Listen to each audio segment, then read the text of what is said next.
Olá, galera da terceira série do ensino médio, sejam muito bem-vindos às nossas aulas de geografia. Eu sou o professor Wilson do Nascimento, do componente de geografia, vocês já me conhecem, e eu vou dar continuidade às nossas atividades. Vamos verificar o objeto de conhecimento da nossa aula. Estamos na aula de número 17, ela tem como objeto de conhecimento economia, produção, capital e trabalho são consequências de experiências humanas estabelecidas historicamente em diferentes contextos culturais e sociais. Formas de organização econômica e transformações técnicas, tecnológicas e informacionais ao longo do tempo. Novas formas de trabalho, produção e configurações de mercado no mundo atual. Desigualdade social, exclusão digital e precarização das relações de trabalho. Detalhamento desse objeto de conhecimento. Modo de produção capitalista e a sociedade industrial no mundo, diferentes processos de organização espacial. Feita a apresentação do objeto de conhecimento, a gente vai dar início à nossa aula.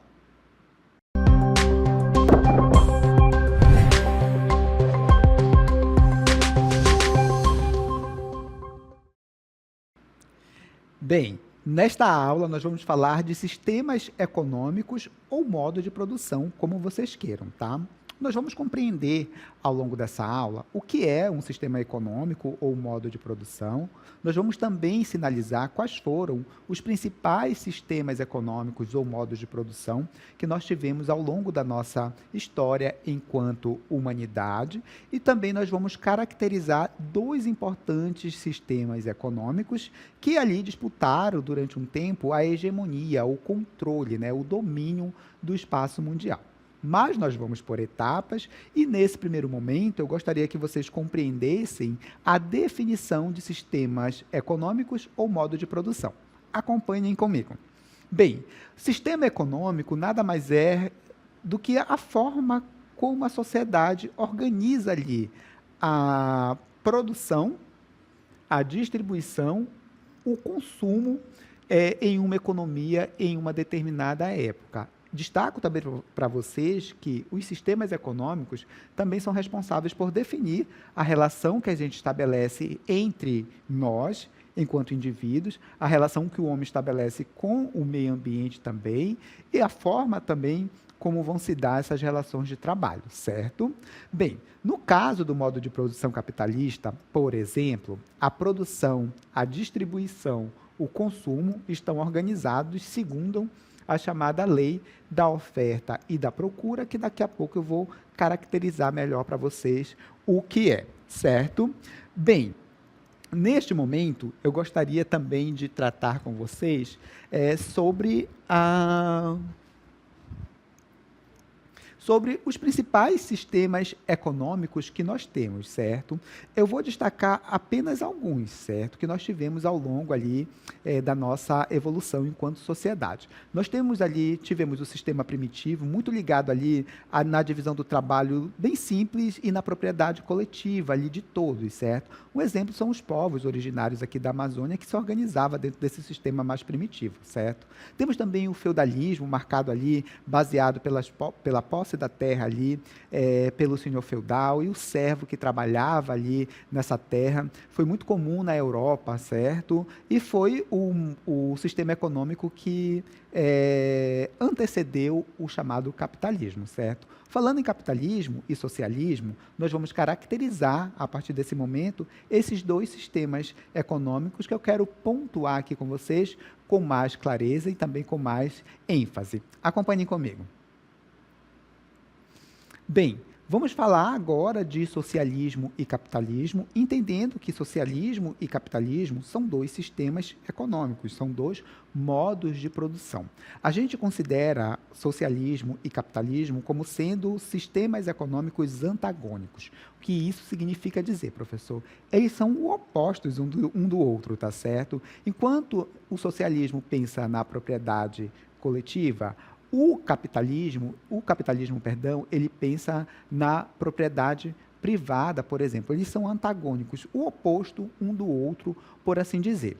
Destaco também para vocês que esses dois sistemas econômicos, socialismo e o capitalismo, eles disputaram durante um período que ficou conhecido como Guerra Fria, que começa lá no pós-Segunda Guerra Mundial, 1945, e vai até 1991, com o fim da União Soviética. Eles disputaram, esses dois sistemas econômicos, a hegemonia, o controle do espaço mundial, certo? E a gente vai caracterizar melhor essa questão em outro momento, certo? Bem, feito esse esclarecimento, a partir desse momento, de fato, a gente vai caracterizar esses dois sistemas econômicos, a começar com o modo de produção capitalista. Acompanhem comigo. Bem, o modo de produção capitalista é um sistema econômico, conforme eu já falei para vocês, que se baseia ali na propriedade privada dos meios de produção, tá certo? Essa propriedade é de controle da chamada burguesia, certo? E ele tem como principal objetivo ali o lucro que é obtido a partir da mais-valia, que eu vou explicar para vocês mais à frente, certo? Bem, ele começou a se desenvolver na Europa a partir da segunda metade do século XV e gradativamente ele substituiu, tá, o feudalismo, que era o sistema econômico predominante naquele continente, naquela época, certo? Bem, gostaria também de destacar para vocês que os principais teóricos do modo de produção capitalista, tá? Eu vou falar um pouco sobre o Adam Smith, que é considerado ali o pai do capitalismo moderno, tá? Sua obra, A Riqueza das Nações, é um marco na economia política. Temos também o Max Weber, que é considerado ali por sua obra A Ética Protestante e o Espírito do Capitalismo, na qual explora ali a relação entre a ética religiosa, e também o capitalismo. Temos outros importantes teóricos, tá, que eu quero destacar para vocês. Um deles é o Karl Marx, que, embora ele não seja, aliás, é o primeiro, tá? Eu vou falar um pouco de Karl Marx, mas primeiramente eu gostaria de pontuar aqui a questão do Joseph Schumpeter, tá? Schumpeter, perdão. Ele é famoso ali em sua teoria por ali relacionar o desenvolvimento econômico, que enfatizava ali a importância do empreendedorismo, basicamente, tá certo? E a gente tem também o Karl Marx. O Karl Marx, embora ele seja um teórico lá do socialismo, né? Mas as suas ideias foram importantes para a gente compreender o funcionamento também do capitalismo. Por isso ele aparece aqui, mas é ele que vai ser ali, que vai teorizar de forma científica sobre o modo de produção socialista, conforme a gente vai ver mais à frente, certo? E a partir desse momento eu gostaria de destacar para vocês algumas características do modo de produção capitalista. Acompanhem comigo. Bem, primeiramente eu gostaria de tratar com vocês aqui sobre a questão da produção e ampliação de mercados consumidores e obtenção de lucro, né, que é uma marca ali do modo de produção capitalista. O que a gente tem aqui nesse momento? O que é o lucro? O lucro é aquilo que se ganha explorando a chamada mais-valia. E, professor, o que é essa mais-valia? A mais-valia foi um conceito criado por Karl Marx, né, que trata da diferença entre a riqueza que o trabalhador produz e aquilo que ele recebe como salário. É essa diferença que gera o lucro para a burguesia, que é a classe dona dos meios de produção dentro do modo de produção capitalista. Professor, não entendi muito bem essa questão da mais-valia. Explique melhor. Eu vou exemplificar, tá? De uma forma bem simples, porque é um conceito bem complexo para a gente explicar e também entender.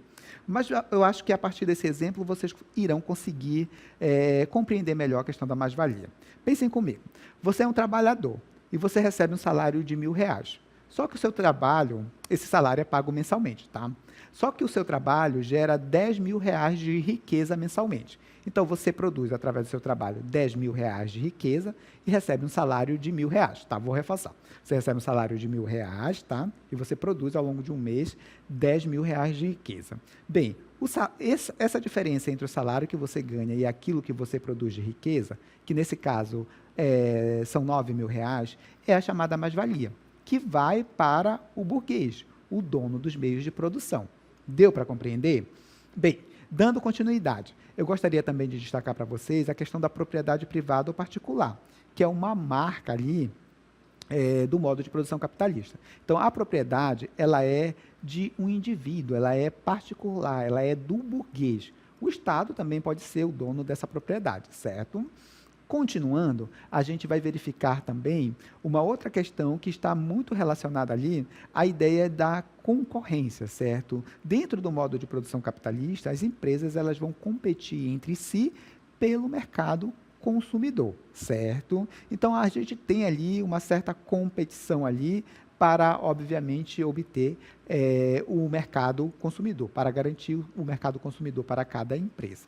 Continuando, a gente vai entender uma outra questão que é muito comum no modo de produção capitalista, que é a questão do trabalho assalariado, certo? O trabalho assalariado é feito pelos proletariados, que só têm a sua força de trabalho para vender. Então, eu chego, vendo a minha força de trabalho e recebo por essa força de trabalho um valor pecuniário, um salário, tá certo? Mas sempre lembrando que o meu trabalho gera muito mais riqueza do que aquilo que eu recebo, tá bom? Falei ainda há pouco para vocês do exemplo. Eu tenho um salário de R$ 1.000, mas eu produzo R$ 10.000 de riqueza. Essa diferença de 9.000 é a mais-valia. Ela vai para o patrão, para o dono dos meios de produção. Por fim, tenho mais um ponto para pontuar aqui com vocês, que é a lei da oferta e da procura. Como é que funciona, professor? Bem, o valor dos produtos dentro dessa loja do mercado, dentro dessa lógica de mercado do capitalismo, tá? O valor das mercadorias oscila de acordo com a oferta e a procura, com a quantidade de produtos que a gente tem no mercado. Quanto mais produtos eu tenho no mercado, o valor tende a cair. Se eu tenho pouco produto no mercado, o valor tende a aumentar. Temos outras variáveis, mas essa daqui é a mais importante. Professor, não consegui compreender. Já foram no supermercado verificar quanto é que está custando o preço do pacote do café de 250 gramas? Está bem caro, né? Por que o café aumentou tanto, professor, e o que ele tem a ver com a lei da oferta e da procura? Bem, o café aumentou de preço, entre outras coisas, pela questão de problemas climáticos que estão prejudicando ali a lavoura de café, não é isso? Então, você tem pouco café no mercado e, para piorar, o mercado asiático, ele passou a consumir mais café, perdão, que antes eles não faziam. Então, você tem pouco produto, pouco café no mercado e olha o preço, subiu. Quando tiver muito café, provavelmente o preço vai baixar, certo?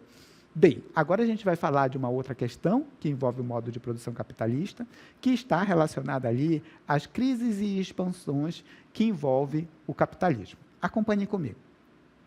Bem, o capitalismo ele é caracterizado pela alternância de períodos de expansão, que é quando a economia cresce, por assim dizer, e o período de contração das atividades econômicas. Esse período de contração ele é caracterizado ali pelas crises econômicas. E o capitalismo, ao longo de seus mais de 5 séculos de história, né, ele teve ali várias crises, mas ele sempre conseguiu se manter como modo de produção hegemônico. Isso porque, talvez, a principal sacada do capitalismo é que, nessas crises, ele consegue se reestruturar, se reerguer e se manter como modo de produção hegemônico, como modo de produção dominante, tá certo? Outra coisa que eu gostaria de destacar para vocês são as fases ou as etapas do modo de produção capitalista, certo? Nós temos 4 fases, ou etapas, como queiram, tá? Do modo de produção capitalista. Nós temos a etapa do capitalismo comercial, nós temos o capitalismo industrial, o capitalismo financeiro e o capitalismo informacional. A partir desse momento, a gente vai caracterizar cada uma dessas etapas, a começar com a etapa ou fase comercial do modo de produção capitalista. Acompanhem comigo. Olha só. Essa etapa ela começa lá no fim do século XV e vai até a primeira metade do século XVIII, certo? Quem eram as principais potências, professor? Espanha e Portugal, eram os países que estavam se lançando ao mar, né, durante ali a expansão marítima comercial. Países emergentes, que eram aqueles países que estavam se destacando ali economicamente, Inglaterra e França. Quem era a periferia do sistema capitalista nessa fase comercial? As Américas, que era o mundo novo, né? A gente tem ali a Ásia e também a África, que se caracterizava por ser o continente que fornecia basicamente matéria-prima. Ainda na etapa comercial, a gente verifica que os interesses principais dessas superpotências, tipo Portugal e Espanha, era ali basicamente o comércio, né, de metais preciosos, como ouro e prata, de produtos agrícolas oriundos das regiões de clima tropical, tá? E também o mercado de escravos. Infelizmente, durante muito tempo, os povos escravizados eram tidos ali, vistos como mercadorias, tá? Infelizmente. Então, tinha também essa dinâmica de mercado envolvendo ali os povos escravizados. Revolução tecnológica. O que a gente tinha de novo naquele momento, professor? A caravela e a bússola era a grande inovação lá do século XV, tá? E o que movia essas embarcações que transportavam quase toda ou parte da riqueza do mundo. Os ventos, tá bom, turma? Chegamos na segunda metade do século XVIII, já com a Revolução Industrial, e a gente começa essa etapa ou fase denominada de industrial do capitalismo, certo? Como eu já falei para vocês, começa na segunda metade do século XVIII, vai até o fim do século XIX. Quem eram as potências? Reino Unido e França. Percebam que já mudou, né? O Reino Unido não poderia estar de fora, porque foi o país onde se desenvolveu a atividade industrial por primeiro. E a França foi um dos primeiros países também, a começar no seu processo de industrialização. Países emergentes, aqueles que despontam ali no cenário econômico internacional. Estados Unidos e a Alemanha. Países decadentes, aqueles que perderam o protagonismo, a sua relevância, a sua importância política, econômica e militar no cenário mundial. Espanha e Portugal. Periferia do sistema permanece a África, a América Latina e também parte da Ásia, certo? Dando continuidade, a gente observa ali os interesses principais dessas superpotências. Ocupação do território para garantir mercado consumidor, pessoas para comprarem esses produtos industrializados e o acesso à matéria-prima, é claro, utilizado também na atividade industrial. Revolução tecnológica nesse momento. A máquina a vapor e o trem, que era por onde circulavam pessoas, mercadorias, capital. A energia, basicamente, era o carvão mineral. Chegamos à etapa financeira, que compreende ali o fim do século XIX até a segunda até a Segunda Guerra Mundial, perdão, tá bom? As potências econômicas passaram a ser os Estados Unidos e a Alemanha. País emergente, o Japão, perderam um pouco da influência, perderam um pouco, tá? Porque são países muito influentes e importantes até hoje. Inglaterra e França. Periferia do sistema permanece. África, países da América Latina e também alguns países da Ásia. Interesses das potências econômicas, né? A gente tem ali o controle do território para garantir, mais uma vez, mercado consumidor, acesso à matéria-prima, como produtos agrícolas, minerais, e o início ali da internacionalização das empresas, das chamadas multinacionais, certo? Bem, dando continuidade, a gente verifica também a revolução tecnológica, né, que foram os automóveis, os aviões, os motores de uma forma geral, e o que movia toda essa dinâmica econômica era basicamente ali o petróleo e a eletricidade. Chegamos à última etapa, a etapa informacional, a anterior era a financeira. O período é o pós-guerra, tá certo? Pós-Segunda Guerra Mundial. Potências econômicas, a gente já tem um número maior de países, Estados Unidos, Japão, Alemanha, seguida ali de Reino Unido e França, e a China, um país, é a potência emergente, que já figura aí entre os líderes mundial, já que hoje a China é a segunda maior economia do mundo. Periferia do sistema, mais uma vez a gente tem a África, a Ásia e países da América Latina e também os países emergentes que passam a ser também os novos centros ali do capitalismo, como por exemplo os países do BRICS, que entre outros fazem parte o Brasil, a Índia, a África do Sul, a Rússia, certo?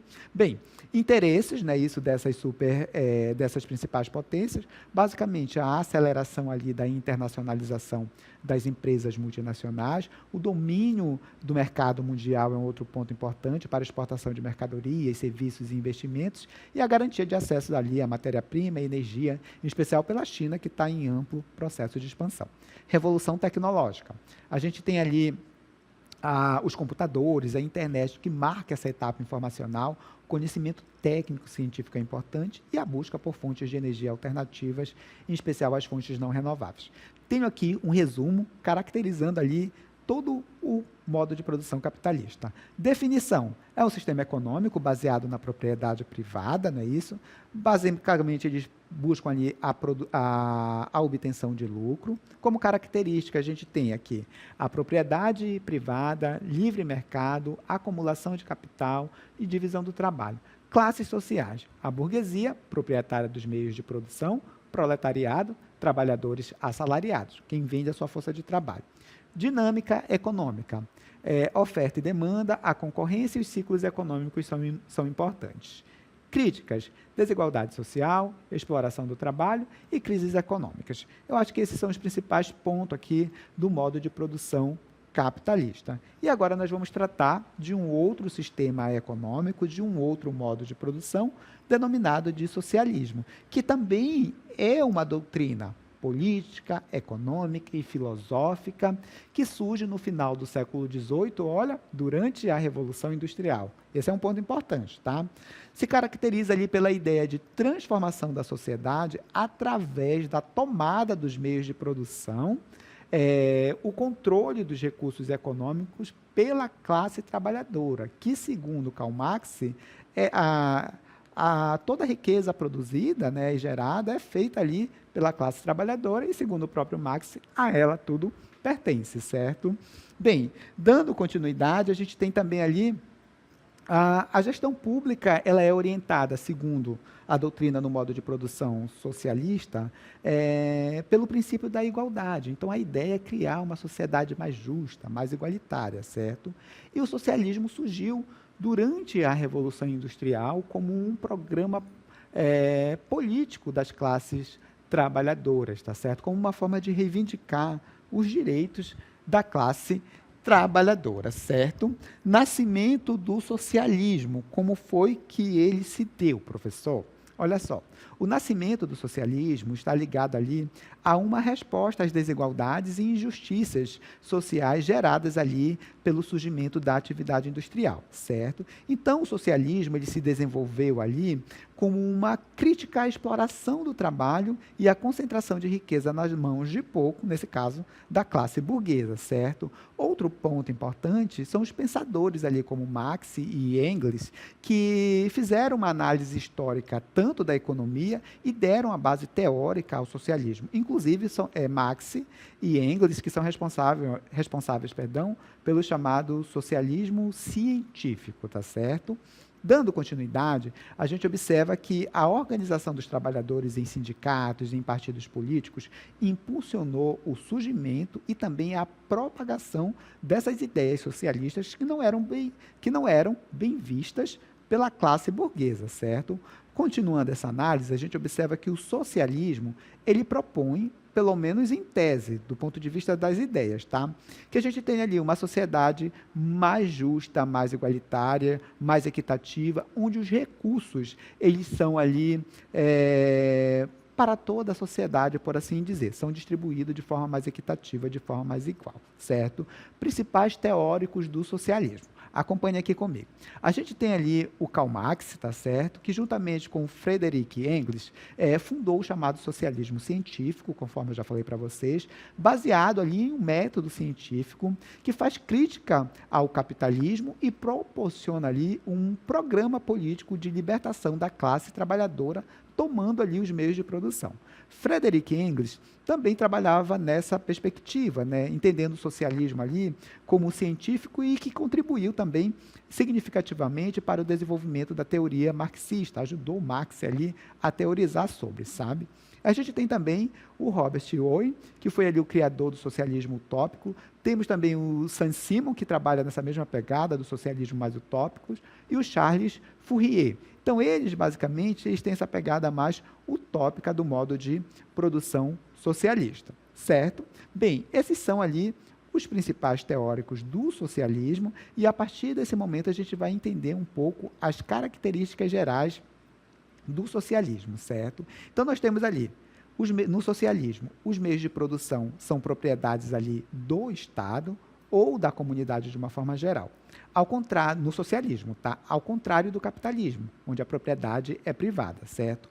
A economia, ela é planejada e controlada pelo Estado, certo? Para atender ali às necessidades da sociedade, pelo menos do ponto de vista das ideias. Continuando essa caracterização, os recursos e produtos eles são distribuídos ali de uma forma mais igualitária entre os membros da sociedade, certo?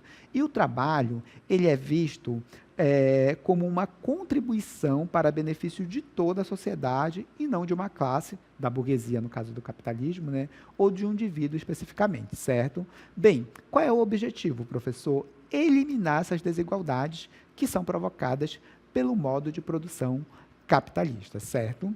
Bem, eu tenho aqui uma interna com a professora Adriana Barata Cabral, que vai explicar um pouco essa diferença entre socialismo e comunismo, que vocês tendem a confundir. Ela, como professora de história, faz um apanhado muito bem dessas diferenças entre socialismo e o comunismo, tá? Socialismo e comunismo. Acompanhe aí o que a professora Adriana Barata tem a nos dizer. Olá, eu sou a professora Adriana Cabral, do componente de História, e estou aqui para trabalhar um pouco sobre o socialismo e o comunismo, ok? Então vamos começar então com o socialismo. O socialismo é uma corrente filosófica, política e econômica que começa no século XIX, a partir então da consolidação da Revolução Industrial Inglesa, aonde principalmente aí o operariado que vai trabalhar dentro das fábricas trabalha uma jornada diária de 16 ou 17 horas por dia, sem alguns direitos, por exemplo, direitos a férias, direito então à licença maternidade, e homens, mulheres e crianças trabalham teoricamente o mesmo período de tempo, sem inclusive receber um salário digno. O que acontece? Então, nós temos então os socialistas utópicos, eles vão olhar então para essas mazelas, principalmente ligadas ao operariado, ok? Então, Fourier, Saint-Simon são alguns desses nomes. Exatamente também no século XIX surge então o que a gente chama de os socialistas científicos, principalmente aí ligado à figura do Karl Marx e do Engels, que vão também olhar para esta sociedade, dividi-la entre burguesia e proletariado. Já eles vão também observar então a sociedade e eles vão dizer o seguinte: se quem produz é a classe operária, então, teoricamente, toda a sociedade privada e tudo que é produzido seria, então, dividido igualitariamente entre esses operários. Por isso, dois livros importantes: O Capital e o Manifesto do Partido Comunista, aonde Marx dizia o seguinte: operário do mundo univos, ok? Então, o comunismo seria exatamente isso: olhar então as mazelas da sociedade, mas não ter mais essa divisão de classe. Se tudo é do povo, então tudo a ele pertence, ou seja, não existiria mais sociedade privada, capitalismo privado, e sim a comunidade ali, o comunismo, então, ele prevaleceria na sociedade. Por aqui, então, eu me despeço. Até a próxima. Muito obrigado, professora Adriana Cabral, pela excelente contribuição. Falou ali da diferença entre comunismo e também socialismo e comunismo. A gente viu que o comunismo seria uma espécie de etapa mais avançada, onde a gente não teria mais a questão das classes sociais e sequer a gente necessitaria da presença do Estado. Bem, eu tenho um resumo aqui sobre o socialismo, que eu vou destacar aqui alguns pontos que eu considero importantes. Definição, é um sistema econômico, como eu já falei para vocês, a propriedade lá, ela é coletiva, ela é de todos.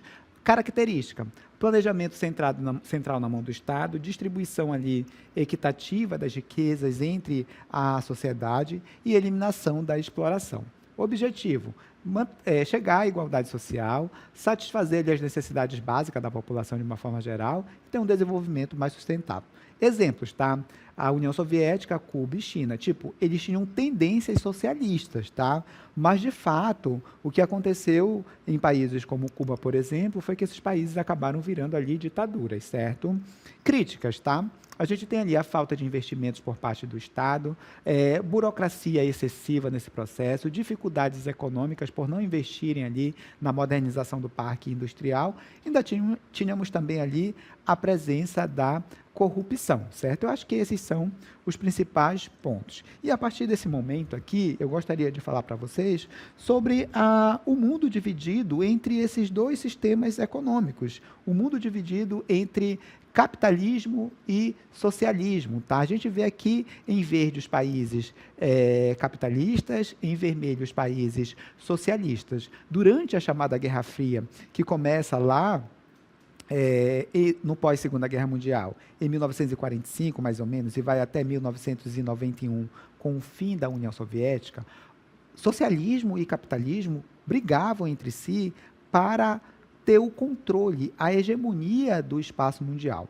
Isso deu origem à chamada Guerra Fria, que acontece nesse período, certo? E o que é essa Guerra Fria, professor? A Guerra Fria é justamente esse momento em que Estados Unidos, liderando o bloco capitalista, e União Soviética, liderando o bloco socialista, vão para essa luta, vão para o controle do espaço, buscar ali o controle e a hegemonia do espaço mundial, conforme vocês podem ver aqui nessa imagem, né? Onde eles disputam ali o controle do espaço mundial. Então, o que eles vão fazer ali? Eles vão ali tentar trazer para o seu lado o maior número de países.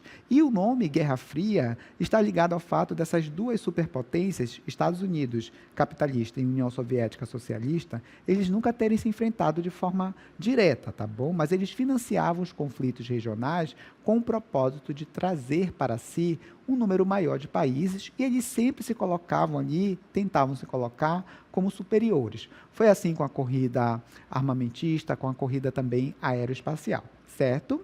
Bem, com isso a gente finaliza o conteúdo da nossa aula.